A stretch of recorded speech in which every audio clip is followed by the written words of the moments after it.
Thanks to you for joining me this hour. Don't quote me, but I feel like no one really cares about your depression when it does not involve hurting yourself or hurting other people. Have you ever been asked that question? You can have a whole job interview that can open up so many doors for you, but instead of practicing what you're going to say, you spend most of your time panicking. Just get over it is usually what your father tells you. Don't be useless is generally what your mother tells you, but you cannot tell your employer about your depression. So to whom do you talk about this kind of stuff? The feelings of depression do not happen in one event. The symptoms come back, and sometimes it can get so bad that you scare yourself. Feeling like you have no one to talk to only leads to more isolation and the feelings of hamsters running on wheels in your brain. The constant cycle of thoughts swirling around in your head only leads to feeling trapped. But inside of your own body, you have some ways to make yourself happy, but everything feels distracting. Is there a way to distract yourself from the distraction of being unhappy? Is there a way to eliminate your unhappiness like Kim Kardashian covers up her sunburn? Well, you certainly don't want to spend the rest of your life sweeping those feelings underneath the rug or body makeup like Kim Kardashian.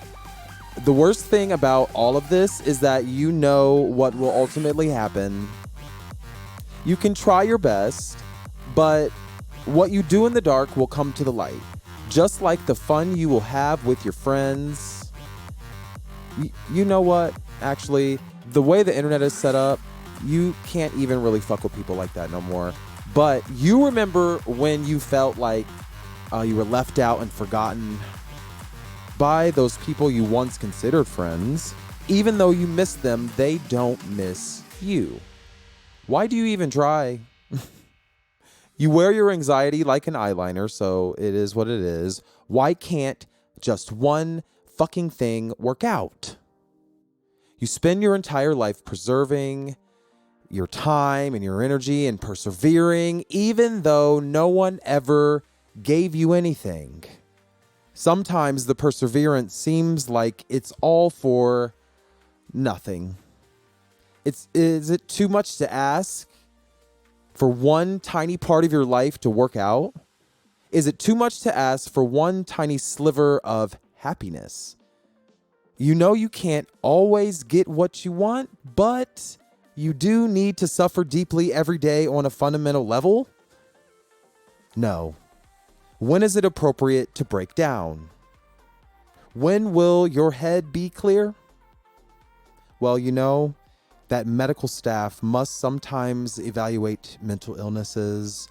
If you have a mental illness, please contact your doctor immediately.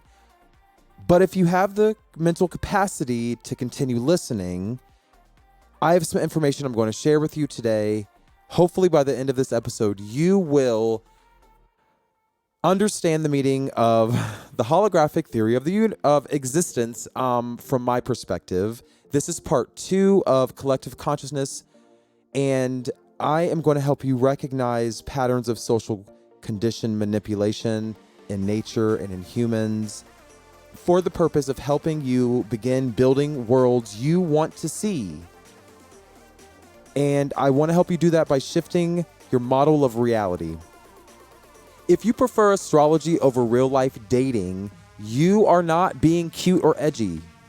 Also, spending most of your days trying to convince yourself you'll be okay is not the easiest thing to do, and it's becoming tiring. And I am saying that because I can hear it in your voice. I can see it on your face. You don't have enough information to live the life you want. And this is not another, spiritually whatever kind of thing. Because filling up your day with empty success and achievement doesn't lead to more happiness. Just when you thought you're getting a little bit better, you isolated yourself from everybody. In the process of losing friends and whatever social connections you had left, that is why you currently don't understand why you feel emotions like depression and anxiety. Well, I'm proposing a new way of thinking. Thank you for listening. I am Devon. I am your host, and you are listening to another episode. This is Collective Consciousness Part 2 of Center of the Sun. And just like in previous episodes, I've spoken to you about how plants talk to each other. Back in the 60s, there were a lot of different breakthroughs that were happening with this information, and for some reason, it just kind of stopped in the 90s. And because I was born, relatively close to the 90s, I feel kind of bamboozled. I'm kind of pissed. But I want to talk to you about an author of a book that I read last week called Biology of Belief by Dr. Bruce Lipton. And he describes his journey to find the true building blocks of life. Bruce Lipton uncovered hard evidence that DNA, genes, proteins, and general body chemistry do not dictate health. What dictates health are the same signals plants use to communicate with their surroundings. So, the true gag is that Mother Nature doesn't give a fuck about what you do on the individual level. That's why this is not a spiritual show. This is not something that, this is not a self-help kind of thing. This is we have to understand what the fuck is going on, because nature cares about what you do in relation to the collective global environment. Come on, somebody. I want to direct you. Yeah, thank you for listening to Center of the Sun. I want to direct you to my blog, DVAUGHN, Devon.org. That's how you spell my name. Don't wear it out. I want to direct you to another article. So the first thing I talked about was Bruce Lipton, the author of Biology of Belief. And we'll come back to him in just a moment. But I want to take a small detour because there are unknown forces that are controlling our lives. And not unknown like aliens or God or anything, but fundamental things that we do not know about our own reality. So there was an article that I read called The Heart is Not a Pump. And you can find this document on my blog. It's a very short document. It's like a few pages long, but it's like very interesting. It was written in the 80s, so it talks about AIDS and all kind of stuff, but it has good science in it. And what it describes is the fact that the heart does not actually produce enough pressure to push blood through every part of your body, which was odd to me because I have hypertension, and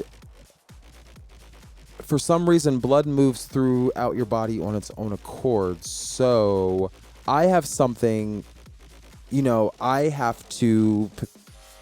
I need to understand more. And that's why this intrigued me, because I'm like, wait, so there's disharmony. Obviously, there's disharmony in my body that hydrochlorothiazide and metoprolol cannot fix.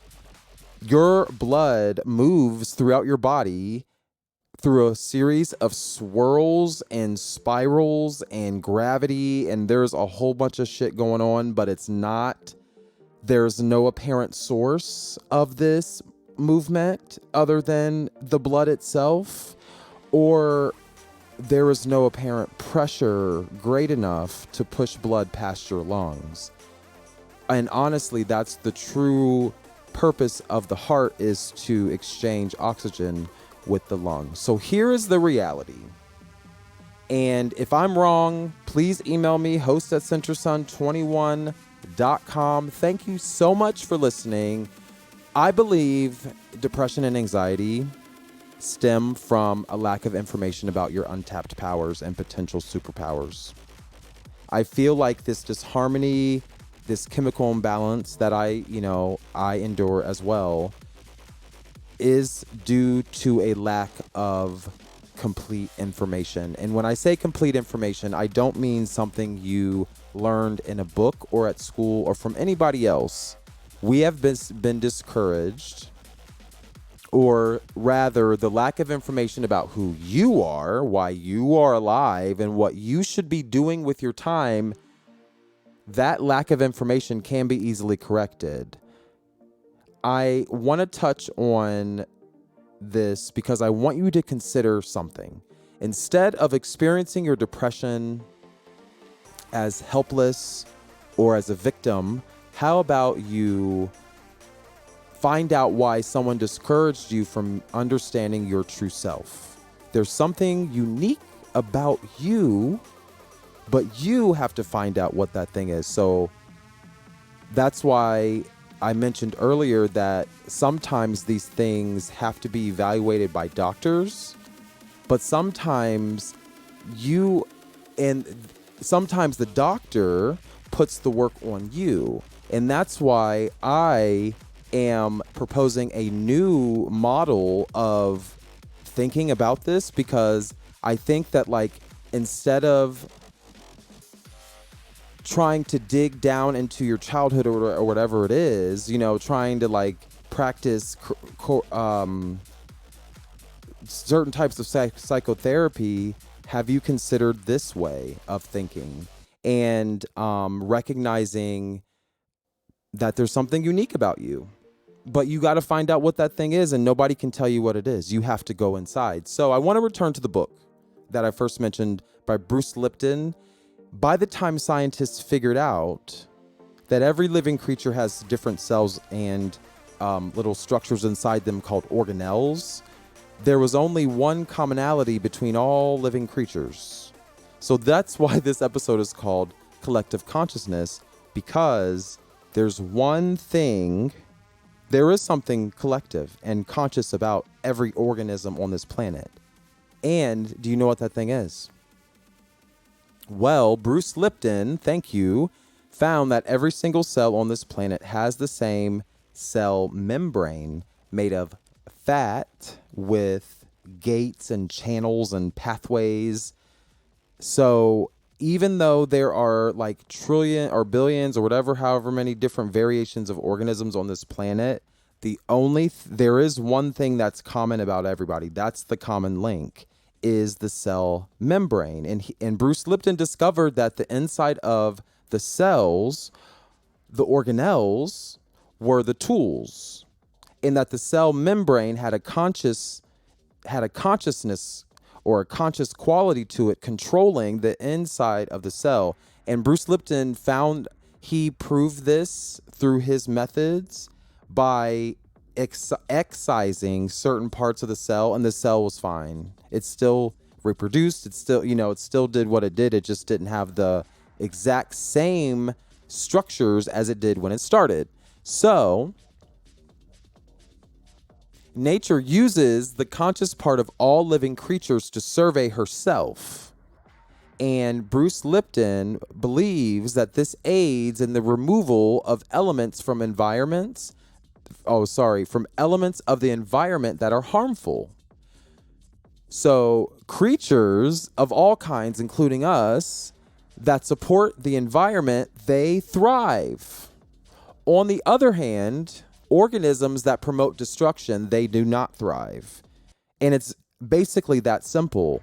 Is there any confusion as to why humans seem sicker than normal? Cancer, diabetes, all the kind of things. And it's not because your body and its processes are not perfect. Remember, you are a supreme being and you cannot be contained in this physical reality. Just think of that for a moment. You are actually perfect. Nature is perfect. Why is there so much disease? Well, Bruce Lipton, in The Biology of Belief, he believes that it's intentional of nature to, eliminate certain species like humans, because we are living in disharmony with our environment. So just like I said earlier, you must shift your model of reality to one that makes sense. Like the one Bruce Lipton is proposing, it helps us decrease negative impacts on the environment, thus decreasing a negative impact on us. Your fucked up genes do not cause a chemical imbalance in your brain. Well, in fact, you don't even have fucked up genes. There's nothing wrong with you, but the fact that you're living in disharmony with your environment, and that is what is causing. Well, that's what this doctor believes. So there are scientists out there, out in these streets that have better and more complete information. So, please always consult medical professionals and people that went to school for this. Again, you just have to be serious. So if this sounds hinchy to you, go find a better source, because that's what I'm doing. But here's some more truth for you. Bruce Lipton, his findings were so groundbreaking that he figured that humans already know the truth about reality on an intuitive level. So cell membranes have gates, channels, and pathways, just like, guess what? Computer microchips.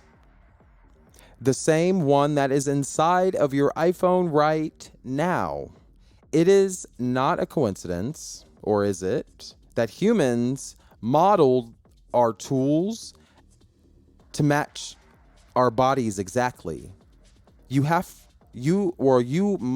have to, but you use a computer pretty much every day. Yet you never knew that it's modeled after your cells, after your skin. Like literally your skin is a cell, like it's the membrane of the cell. That's the outside, Here's the kicker. Everything in the universe has a crystalline structure. Crystals, which are rocks, I call them pet rocks, metal, and cell membranes all act in a similar way when you look at how their atoms are arranged. That's crystal. As above, so below. We create tools modeled after our body. Your body is simply like a computer. So this is what Bruce Lipton says in this book. It's very interesting. It's all very interesting stuff. And you can read it on archive.org, or you can Google him. But his name is Bruce Lipton, and he wrote this book called The Biology of Belief. Another reason you want to shift your model of reality to one that is more logical is because what we consider as science is nothing more than a religion. And you are blind in believing in something you cannot prove for yourself. Medical treatment related to depression is also based on your acceptance of this idea, and this idea is called materialism.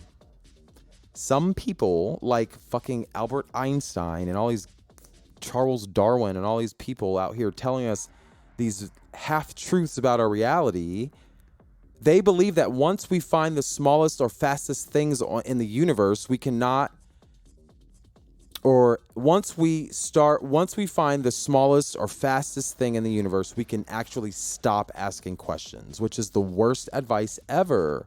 When in doubt,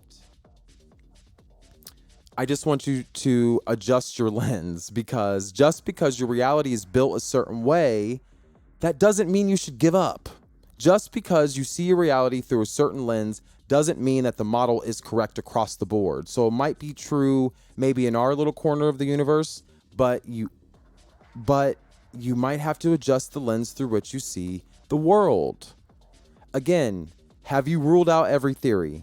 Season 1 of Center of the Sun, we talked about possibilitarianism, which is the belief or the acknowledgement that literally anything and everything can and will happen. Is it possible to believe, or is it even possible that we live in a holographic universe? Of course. Even if the information about the subject is meaningless to you, there is still value in knowing more about something.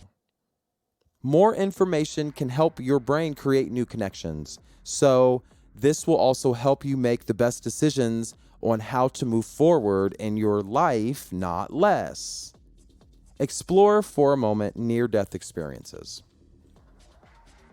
Even if you never had one, wouldn't it still be beneficial to understand what other people experience? Everyone knows that once your heart, brain, and organs stop working, you are dead. Well, think again. Research on bringing people back from the dead suggests that not only can you be brought back, your personality doesn't change. It is widely known that you would have similar experiences to other people who were also brought back from the dead. In the Journal of Parapsychology, author Michael Sudduth wanted to understand the connections between the brain and the mind. So, by trying to understand death, he discovered that there was an unknown force that connects the body and the mind. In another article in the same journal, another author, his name is G.M. Worley, he wanted to figure out why some people he brought back from the dead minutes later and even hours after death all describe seeing the same things, like tunnels and light and darkness. Well, even though certain things like oxygen starvation, which were explained, in the Journal of Parapsychology, even though oxygen starvation and organ death and brain death could explain some near-death experiences, these authors discovered that oxygen starvation alone could not prove the cause of similar near-death experiences. So it didn't go across the board. That's because there are a wide range of reasons why, somebody would report the same thing as somebody else when they had different conditions of death. If there is a wide range of reasons, like infinite reasons or models of how the reality works, it makes sense to keep asking questions. That's all I'm telling you today. Patterns and guides and instructions and truth are all great ways to organize your life. But if you have depression or anxiety, it may be helpful to ask your doctor what to do, gather standards of care that the institution for which he works, uses, and then I want you to synthesize and consider new information. Instead of being trapped in your body, consider your body a computer, or consider your body works like a computer. Your soul is using your body as a tool in this reality. If your body is the computer, the soul is looking through your eyes, feeling through your skin, and speaking with your voice. This is how you build the world you want to see. You might have been diagnosed with a chemical imbalance that requires you to take medication, but think of it as virus protection. There's a rhyme and a reason for everything in life. It's your job to discover your uniqueness despite the hardship. Your emotions are a tool and a safety net to make sure you don't destroy yourself, but you can change the software. Your personality is basically the app, or an app in the computer. This is what it means to be part of a holographic reality. Your soul is controlling a piece of machinery. Your machinery duplicates itself by creating computers, phones, and TVs. As above, so below. Thank you so much for listening. For more information, please visit my blog, Devaughan.org. It's spelled DVAUGHN.org. Thank you for listening and take care.